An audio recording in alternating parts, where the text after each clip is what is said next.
Oh, I'm sorry. Is this in frame? Oh! What's going on, everybody? Welcome to the live stream. John Jay here with the beeper, as always. Welcome from all of our different viewing destinations, YouTube, Facebook, and Twitch today. It's Wednesday, February 10th, 2021. Tony, how you doing today, man? Well, let me say this. So everyone who's watching us live, first of all, thank you guys so much. Let me tell you this, though. That intro, I mean, if that doesn't get you fired up, if that doesn't get you tight in the britches, I mean, I don't know what's going to.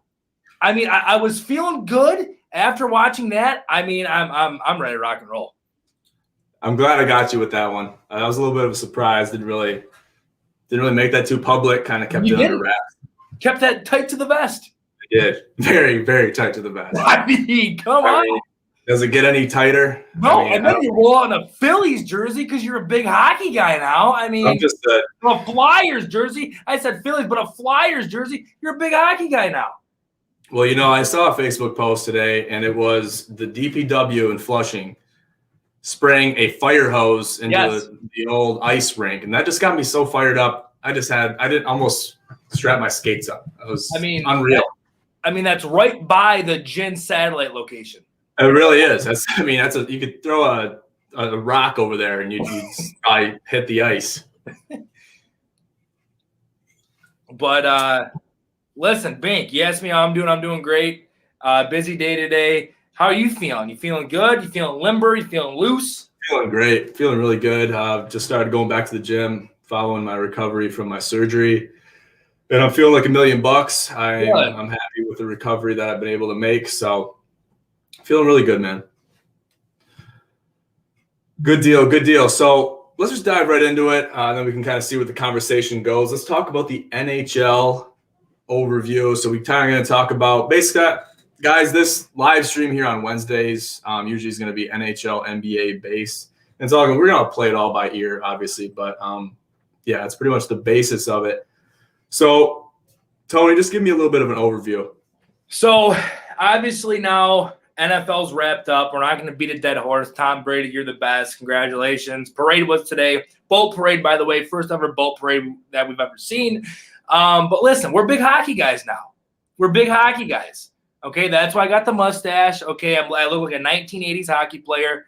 Okay, so Bink and I have really had to kind of dive into the structure of the NHL, especially this year with COVID going on. So the structure of the NHL is a little bit different. They restructured the divisions. They named them.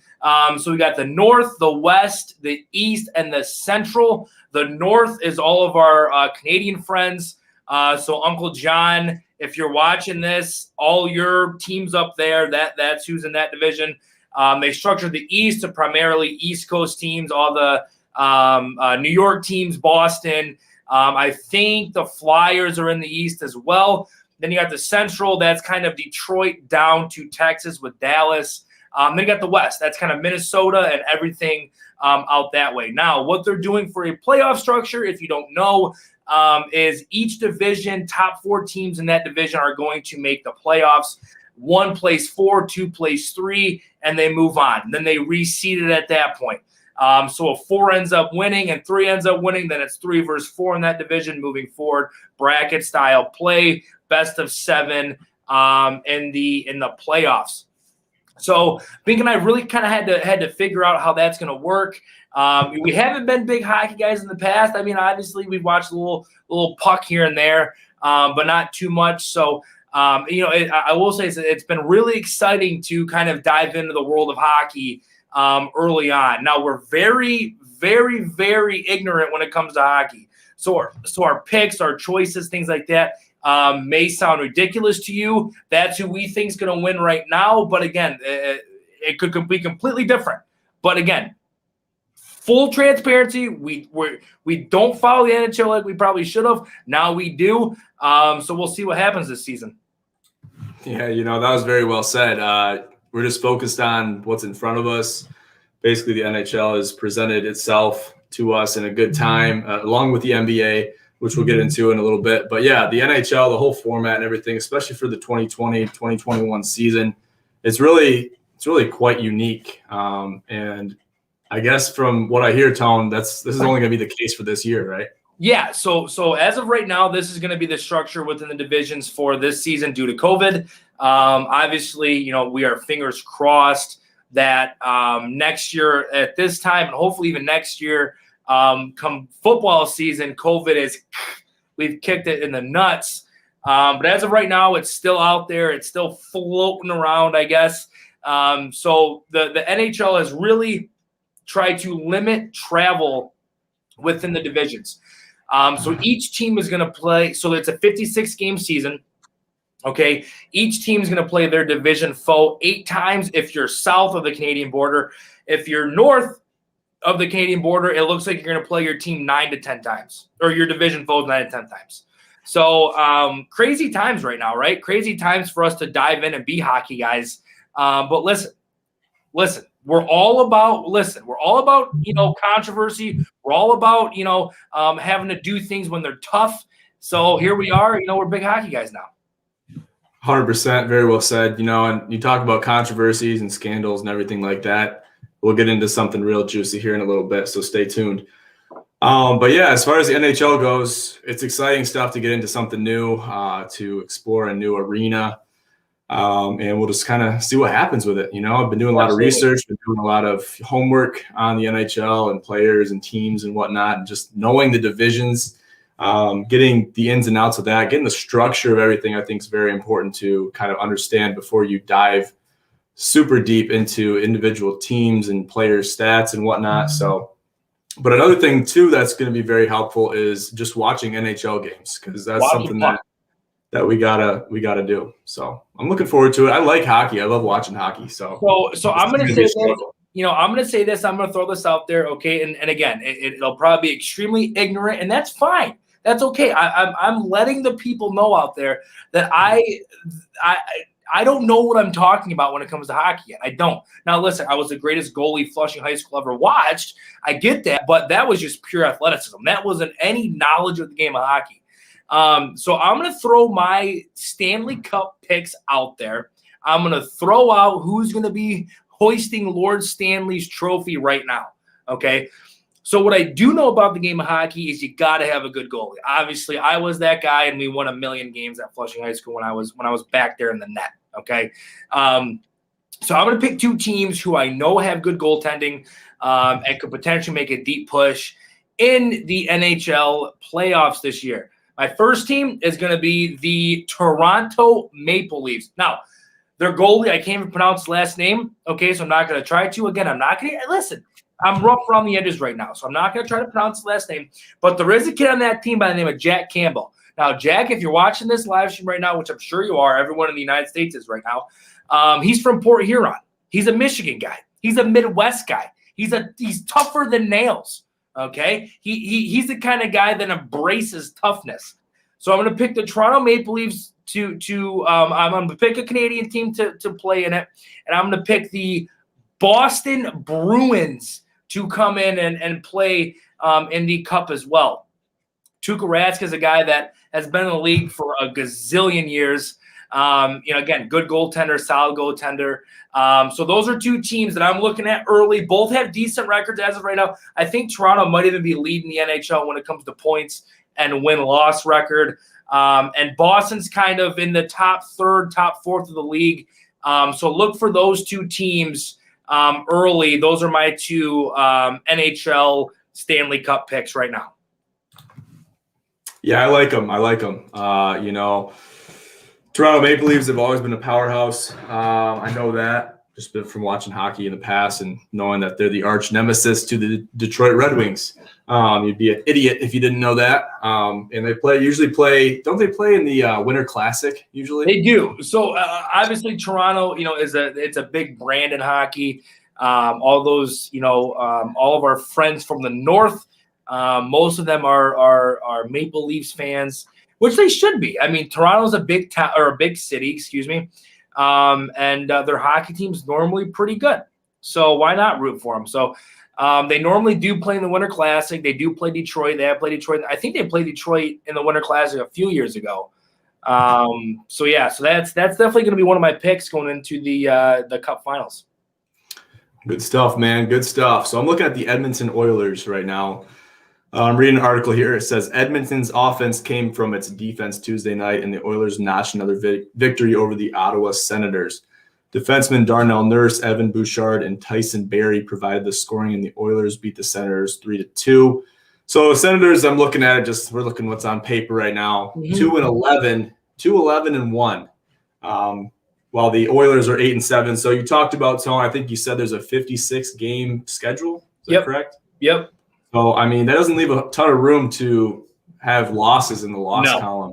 No. So basically both these teams are fighting for that. The Senators have always been a powerhouse team, but they're not looking too good here. I like the Oilers. I see a lot of guys have some really good stats for them. So I'm going to follow these guys. Doesn't Connor McDavid, does he play for the Oilers? Does he? I don't know. Let me see. Does Connor McDavid play for the Oilers? Look that up. Because if he does.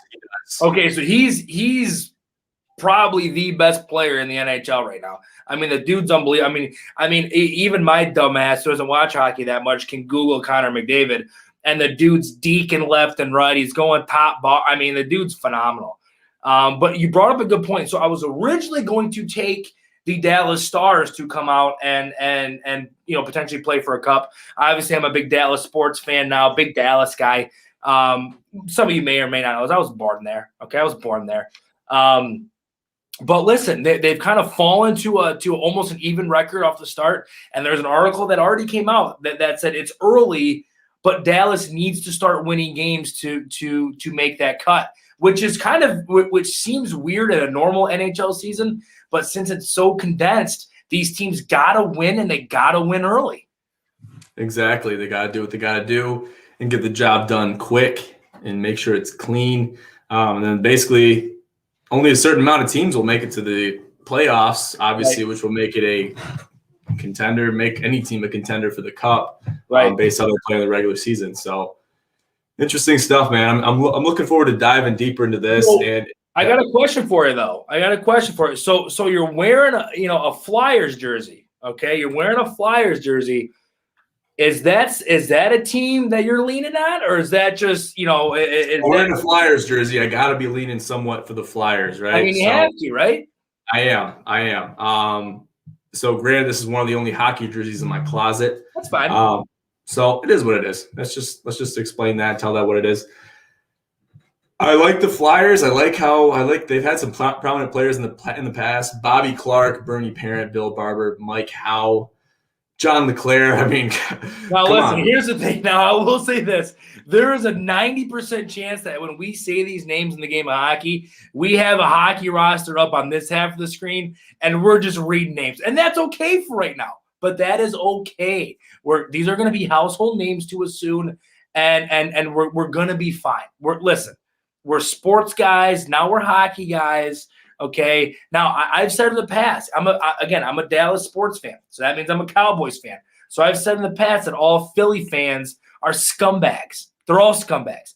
Now I'm going to exclude John out of that, and John obviously is not a scumbag. He's not a Philly born and raised scumbag. Listen, he's got a Flyers jersey, so of course he's going to root for the Flyers. I mean, come on now. Now, I'm not going to speak on whether we have rosters on our other screens or not, but we'll leave that up for interpretation. There's a good chance that there is. I'm not going to make a comment on that at this time.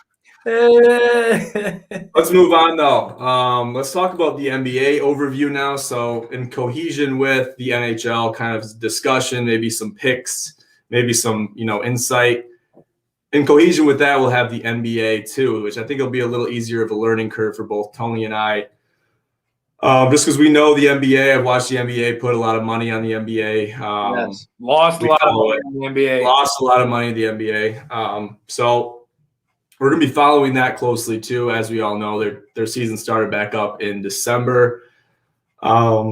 And, they're on their way now. A couple of crazy games. I saw that the Pistons actually beat the Nets last night, which was kind of crazy. And people are questioning whether Kyrie's still got it or not. So that's something that's definitely up for discussion. That's something we can touch on, something we have some history with. So Other than that, though, I'm just looking forward to the NBA. I don't think we really need to discuss the NBA much right now. Well, I mean, here's just talk about what's going on. Here's the thing: NBA's back. Okay, Bink and I are big basketball guys. I'm excited for the NBA. I've always been a fan of the NBA. There are some people there. Listen, you people that are out there that say, "Oh, well, the NBA's soft now. It wasn't what it was in the '90s or the '80s or the." Listen, get over it. The game's different. Guys like Kevin Garnett are coming out and saying, "I don't think guys in the past could even play in this new style of the NBA," which I think he's right. I think he's right. You have guys like Steph Curry that are cashing in three-pointers from the nosebleeds, for goodness sake, and there's no hand checking. So back in the day, there was hand checking. You can't use your hands. You literally got to use only your feet on defense.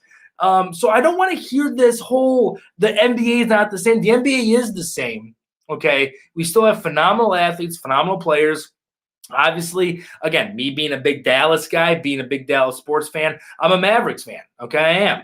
Obviously Luka, Porzingis, a couple of Michigan guys. I hate the University of Michigan, but a couple of Michigan guys. Hardaway Jr. is on the roster. Trey Burke, is on a couple of guys that played for a national championship. You didn't win it. Louisville beat you. So listen, I obviously Dallas has been disappointing.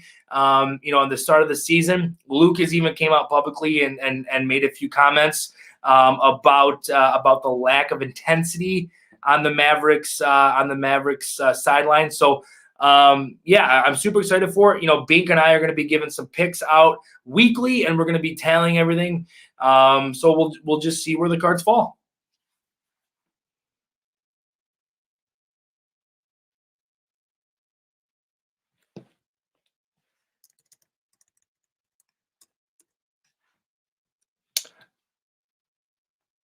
Bink, I can't hear. Can you hear me, Bink?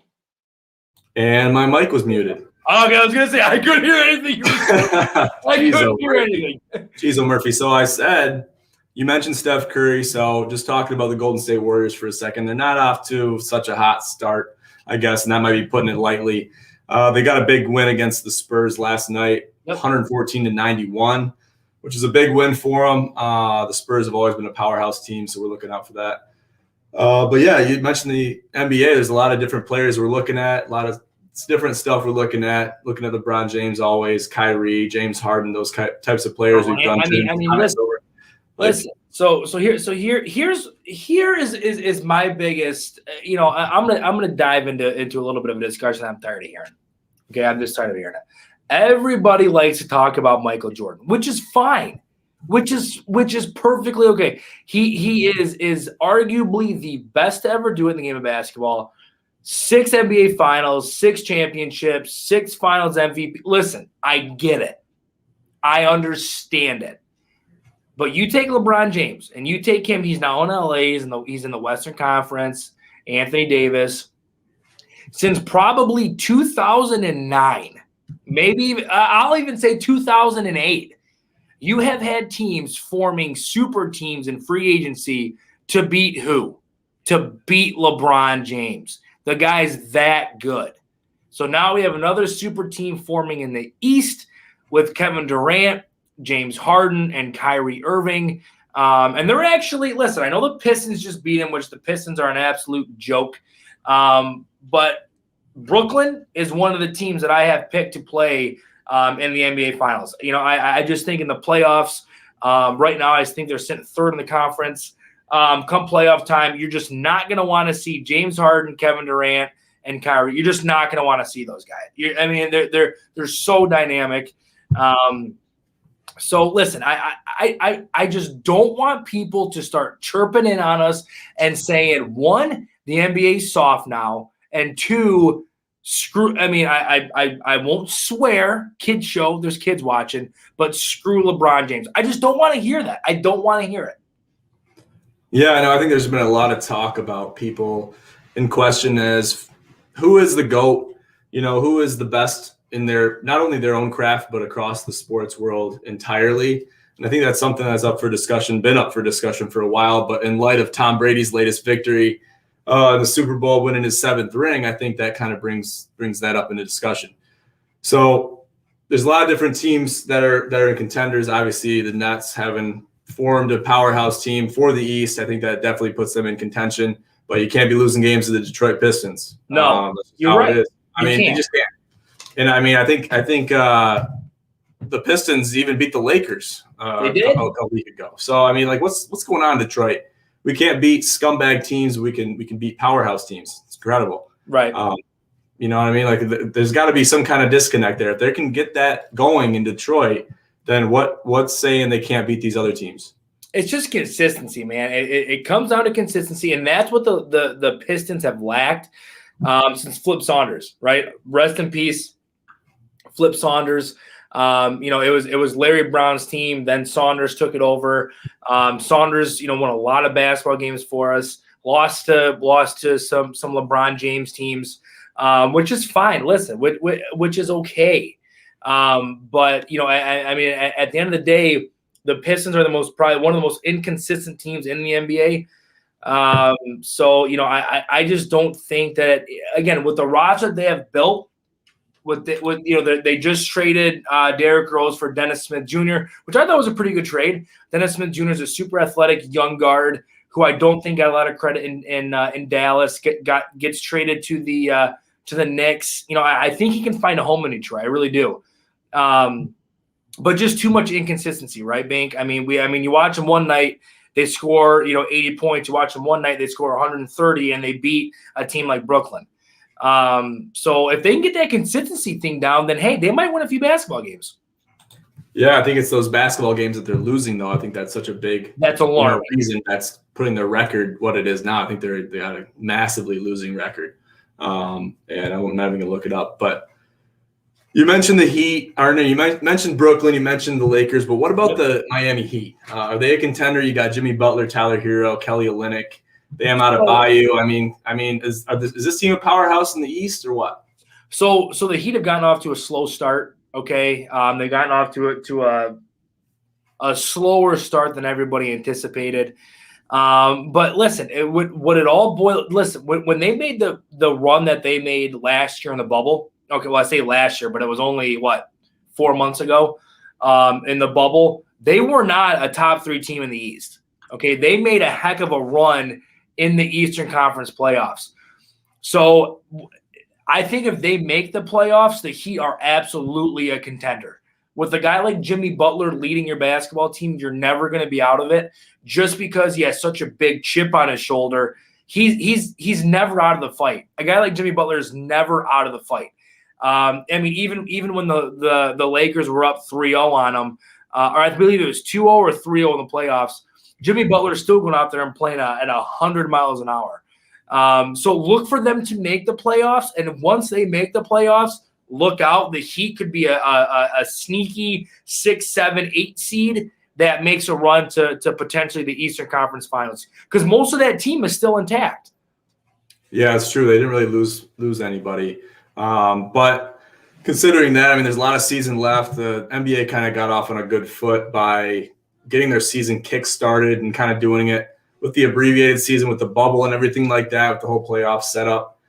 They did a good job of transitioning right back into their regular season, kind of like they never stopped.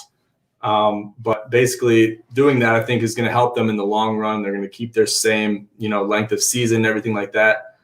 Whatever it was, 82 games, something like that. Yep. So they'll keep that number and they'll get to a good start. There's a lot of games left, tons of games. So we'll be playing games well into the summer.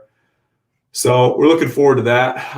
But yeah, as far as NBA goes, we're looking forward to diving deeper into this subject as well. And also we're going to have some other gin associates that I kind of briefly talked about. They're going to join us and they're going to basically help us out as much as they can.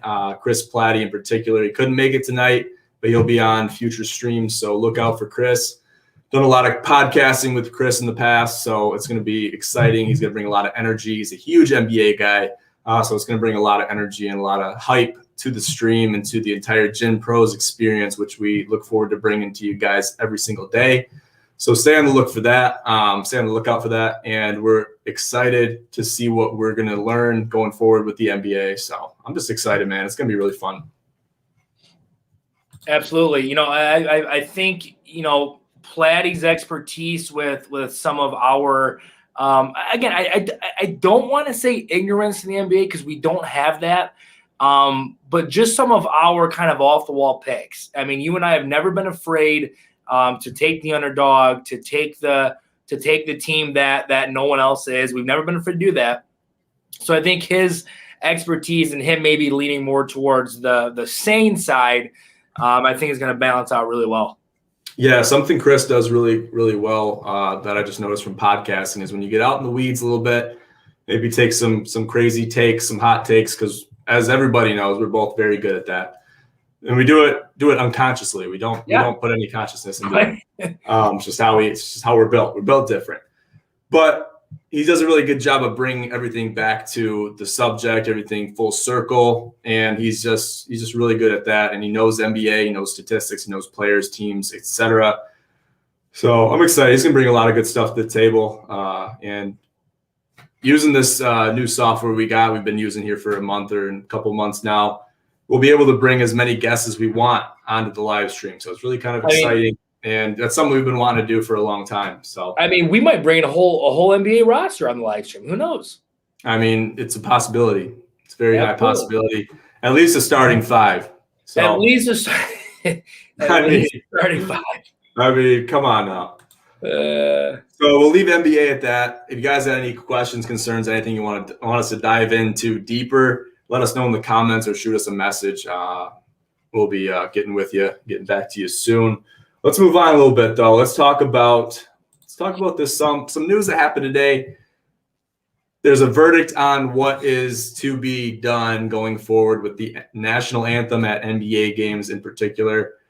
Mark Cuban was one guy that was basically one of the higher ups as far as owners go that brought this to light. Stan Van Gundy also had to throw his 2 cents into it. How are we feeling about this, Tone? How are we feeling about the entire news story? It's one of those things where right now nationally we are as polarized as you and I have ever seen it. Obviously, in our young age, and then it comes out of the woodworks that Mark Cuban says, you know what, we're gonna hold off the national anthem for the rest of the year and moving forward. Like there will be no national anthems that'll be played at home Mavericks games. And I do have an issue with that. That has been a standing tradition, not only in the NBA, the NFL, the MLB, the NHL. NHL plays 2 of them. They play the Canadian and the American national anthem. So I did have a little bit of a problem with that. Again, Mark Cuban's a phenomenal owner. He's a player's owner. He reaches out. Obviously, he's helped out guys like Delonte West with drug and with drug rehab, and he's even a former player of the Mavericks. But I guess my whole thing is this: have the national anthem. Obviously, all of us here are Americans. Have the national anthem. Now, what I will say that might be a little bit of a controversial take. I don't know. But if you want to protest the national anthem, that's okay. If you want to take your kneel, or if you want to, if you don't want to be out there for it, that's okay. But that is such a minority group as opposed to the large group that wants to, that likes to see the national anthem at games. So don't take that away for the majority because of a minority group. Now, I'll never argue someone that wants to peacefully protest. I will never in a million years argue that. Do I have to agree with it or not? That's a completely different story, but I won't argue it because we have that right as Americans in this country to peacefully protest. So if you want to take a kneel for the national anthem, go for it. Again, whether I agree with that or not, completely, that's not the relevant point. But don't just completely take that out of the entire idea of a home game in the NBA. Don't do that. But again, if you have players that want to protest, that okay, Mark Cuban, you have players that want to protest, that's fine. But I'm not okay with them completely taking the national anthem out of games. I'm not, because to me, when I'm at a home Pistons game, obviously that's the team in our backyard. I want to hear the national anthem. I do. Now again, but if you want to protest it, that's okay. but don't completely take that out of the framework of a basketball game. That just doesn't make any sense. Yeah, I mean, something that's been a part of the framework for so long, it's kind of crazy that someone would even, bring that up to make it a possibility. Mark Cuban's a really stand-up guy. I watch Shark Tank quite a bit. He's a great dude. But this was a completely out of left field from Mark, as far as I'm concerned. I didn't expect this from him. Just something that's been such a staple in not only the NBA, but sports across the board. It's been something that's been sung, and we've had notable singers sing the national anthem at Super Bowls and World Series and things of that nature. It's just been a staple for so long. It can arguably be said that it's been a staple in sports for over a century. Well, I mean, here's the thing.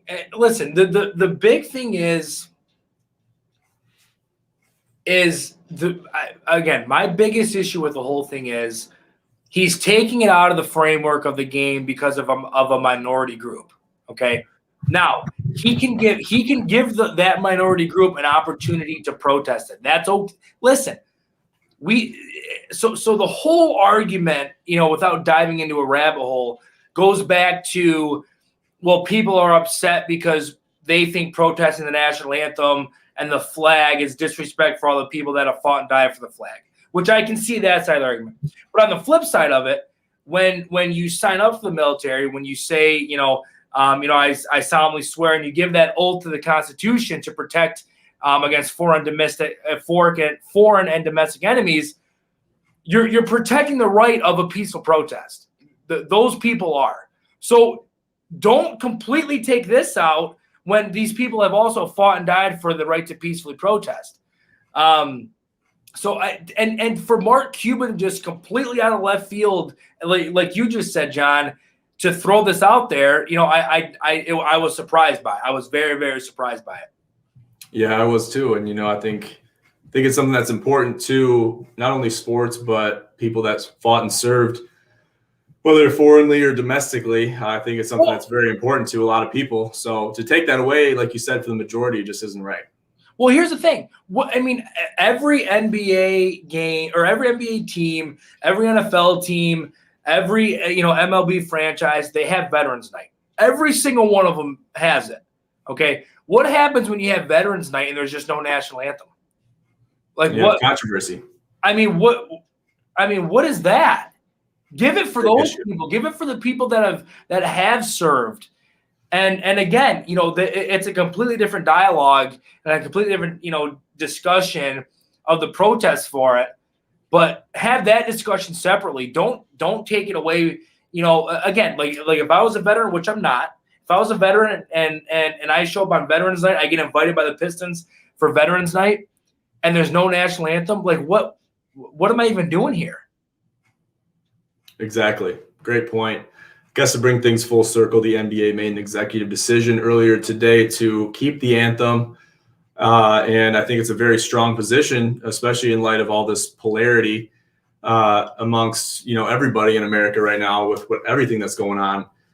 I think it's a very big integrity move from Adam Silver and other people that are in the executive roles that they are within the NBA to make that executive decision and make it public, because this is very important that we keep this type of thing. And then you never know. If you let people, even owners, if you let owners dictate how things are going to be structurally within NBA games or MLB games, whatever it is, it starts a trend. And then next thing you know, they're not going to be the national anthem at football games, not going to be a national anthem at baseball games, hockey games, anything.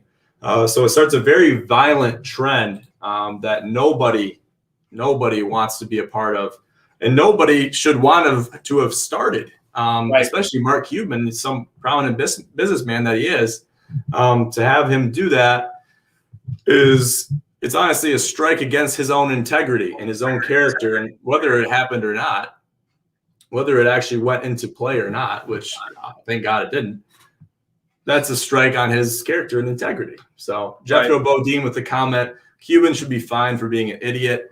I'm not opposed to that. Jethro, now listen, Jethro is becoming a regular for us. Again, if I'm Mark Cuban, And I have players that come to me and they say, listen, Mr. Cuban, we're going to kneel, for the national anthem. We're going to, do this in unity. Listen, I have no problem with Mark saying okay to that. I really don't. Because, again, it boils down to we have the right to do that. We all do. Like if Bink and I had a hot button issue that we wanted to protest, we have the right to do that. Okay, we do. Now, but to just take something that is a framework of the game out of it. I mean, I remember standing on the sideline, looking at the flag, having nothing but butterflies in my stomach during the national anthem. I mean, it's almost like for a player, it's a part of the game. It's that moment where, like me personally, I'm there, singing the national anthem in my head. I'm saying a quick prayer, and then boom, it's game time, right? It's a part of the game, and to just want to take that out, I commend Adam Silver, for saying, look, no, we are keeping this a part of the game. This has to stay a part of the game. I completely agree. And, it's something, there's something to be said about Cuban and against Cuban and everything like that, but we have our rights. We have our rights to do what we want. And it's just a shame that this had to come to this. Whether he should be fined or not is a different issue. But I just think that it's good to see owners especially see their limits as far as their power goes. And I think that's important to keep those checks and balances in place for obvious reasons. I mean, you just got to keep the structure within certain things that have been tradition. And this isn't a partisan issue. This is something that is American, something that is, promoting America. Whether you agree with the whole idea of the national anthem or not is somewhat irrelevant.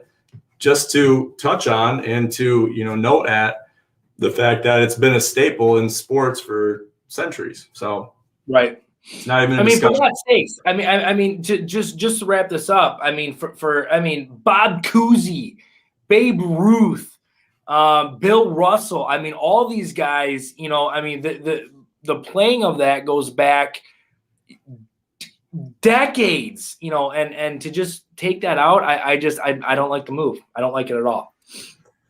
Neither do I. We'll leave it at that, though. The NBA made their executive decision, and it's a done deal as far as we know for now. Moving on, we have something else that's very pertinent to the discussion. So today, Gen Pros released a press release for one of our own that somewhat created a Twitter scandal. Tony, you want to touch on that a little bit? I'll give you some screen time. Really quick, can we pull up the press release? I'm going to have to pull it up. Give me a second. Okay, so while he's pulling that up, let me just give some background. Okay. So last night I'm watching Michigan State take on Penn State, and unfortunately ESPN2 decided to have Dan Dakich on the call. Now, for those of you Michigan State fans or Big Ten fans for that matter, who don't know who Dan Dakich is, he's the worst human being in the entire world. Okay. He should never be allowed to call another basketball game. His loser of a son was a walk-on at Michigan, didn't get any minutes, but talked about him like he was, Miles Bridges coming out of college. He's the worst. You listen to him talk, and you just want to bash your head against some drywall. So I made the comment yesterday. I put a tweet out there yesterday, and the tweet read, I hope Dan Dakich gets hit by a kid on a bike. Okay, that was the tweet. Now, I could have gotten a lot more graphic. I could have really said what I wanted to say. I could have said, I hope Dan Dakich gets hit by a Mack truck, or I hope Dan Dakich gets hit by a train. But I kept it PG. Okay, here's our press. So I'm going to go ahead and read this for you guys. Okay, I'm going to go ahead and read this. On February 9th, the Beeper Man was temporarily banned from Twitter after a comment was made directly at NCAA basketball announcer Dan Dakich. The tweet was hilarious, but unfortunately the tweet violated Twitter's guidelines. In a press release, the Beeper Man said, I put a tweet out in regards to the most hated man in the Midwest, Dan Dakich. The tweet was, I hope Dan Dakich gets hit by a kid on a bike. Big tech is an issue not only in America, but the world, and there's one man to blame for this, obviously Dan Dakich. He is big tech. This egregious act will not go unnoticed. Gym pros will take proper action against Dan to make sure this will never happen again. And yes, I still hope he gets hit by a kid on a bike. Now listen, we have tweeted Dan Dakich since then. We have reached out to Dan Dakich on multiple outlets since then, and he's ghosting us. Now, Dan, I challenge you, Dan Dakich, to just spill the beans. Spill the beans that you're big tech. All of a sudden, I say I hope you get hit by a kid on a bike, and I get banned from Twitter. Are you kidding me? Are you kidding me? That almost makes me feel like Twitter has bots just monitoring Dan Dakich's account just because they know the fire that he's constantly under from the American public. I mean, whether you're a State fan or not, I mean, you have your reasons, right? Dan has not impressed me much since he started announcing whenever he did. And whenever I started watching him, it just didn't really click with me. I didn't really vibe with him. And it seems like it's crazy because it seems like he always, whenever MSU plays on ESPN, he always has those games. You notice that?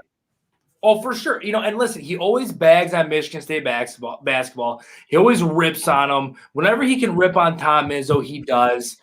Listen, he was saying that he was exchanging exchanging text messages with Tom Izzo yesterday. That's an absolute lie. Tom Izzo hates Dan Dakich. Tom Izzo cannot stand him. Tom Izzo, in a press conference a few years back, asked for Dan Dakich to be removed from Michigan State basketball games because he can't stand that much. So, Dan, you're lying about that. You have big tech in your back pocket trying to censor the beeper man on coming after you. Listen, you're a coward. Just call that what it is, Dan. You're an absolute coward. And you won't man up. You won't take me on mano-a-mano because I'd absolutely eat you up. I mean, very well said. I wouldn't want to get in the middle of that. I guess if I was Twitter, if I was whoever, I don't want to get in the middle of that scandal just because there's a lot going on there. But yeah, I heard that too. The beginning of yesterday's game when they played Penn State, Dakich himself actually told everybody that they were exchanging tweets, or not tweets, but messages, and making it sound like they were buddy. I can't see that happening. I just can't see that. Tom Izzo hates him. Like, that's what's so crazy is Tom Izzo hates you, Dan. Everybody in the Midwest hates you. Penn State fans hate you. Indiana fans hate you. Iowa fans, everybody hates you. No one likes who you are. And then you want to come out on a Michigan State game and say, yeah, Tom and I were exchanging texts. He was telling me that Joey Hauser, went to him and said, start Malik. Dan, shut up.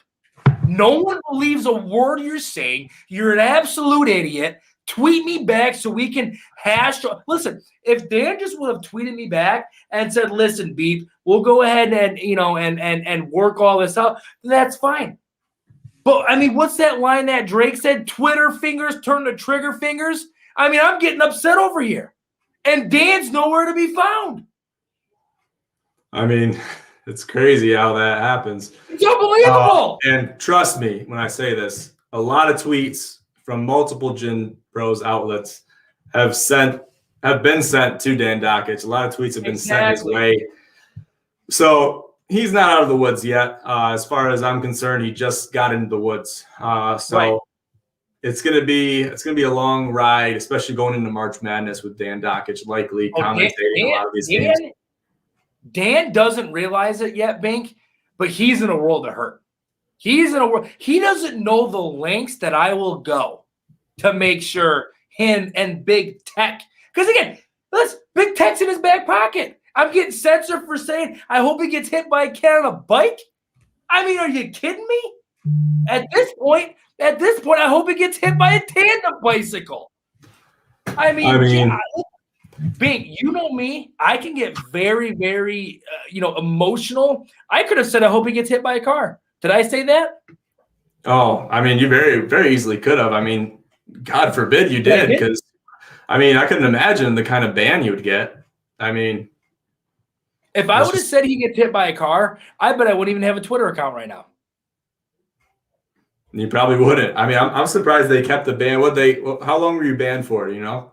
So and this is how much of a sissy and how much how bad Dan Dockich is. I was able to get my Twitter account back, but guess what I had to do? I had to formally agree that I will no longer violate Twitter's code of conduct, and I will delete the tweet. I had to delete it. I had to absolutely delete it. So, Dan, I'm coming for you. Okay, I'm coming for you. Just know this.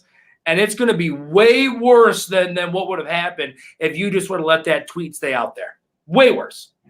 I mean, it was in his best interest to keep it out there. The fact that he didn't, he took it to the higher ups. Talks a lot about who Dan Dockich is as a person. Good stuff. Good stuff. So I guess that's all we really got on the docket today. Tony, you got anything left for these people before we sign off today? Facebook, YouTube. Are we on Twitch tonight, John? We're on Twitch.